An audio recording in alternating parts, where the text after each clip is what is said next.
As you know, the 1920s was a bad time for America, with the stock market crashing, the Great Depression, and just getting out of World War I. One of the biggest reasons the 1920s were so bad for America is because of World War I. Let's take a closer look at what kind of changes had taken place because of the end of the war. At the end of World War I, American manufacturing, production, and efficiency had increased. America had emerged as a world industrial leader and the U.S. economy was booming.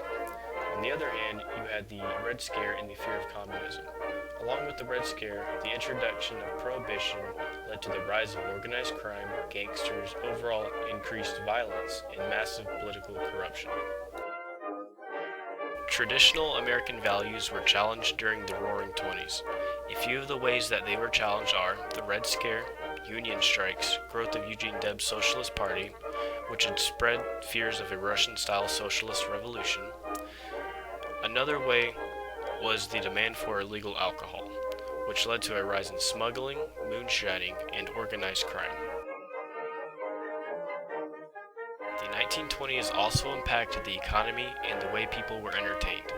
Following the end of World War I, the industrial might of the U.S. was unleashed for domestic peaceful purposes, which in turn boosted our economy. Around this time, the popularity of radios were so widespread that by 1929, 10 million houses had radios in them. This, along with the 800 stations, developed a new kind of entertainment. One of the biggest problems of the 1920s was the Red Scare. But what exactly was the Red Scare and how was it caused? Well, it was actually more of an event with different things leading up to it.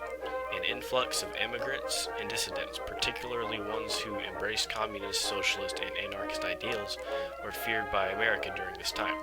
The reason that America was fearful of communists at the time was because of the fact that they overthrew the royal family in Russia in 1917 and murdered them the year following. To add on, in 1901, an anarchist had shot American President McKinley dead. The fear of communism increased further when a series of strikes occurred in 1919. Naturally, it was blamed on communism. Two large figures in the 1920s were Nicola Sacco and Bartolomeo Vanzetti. They were both Italian-born American anarchists who were convicted of murdering a guard and a paymaster during the April 15, 1920 armed robbery of the Slater and Morrill Shoe Company in South Braintree, Massachusetts. Both were executed in the electric chair 7 years later at Charlestown State Prison. Both men adhered to an anarchist movement that advocated relentless warfare against what they perceived as a violent and oppressive government.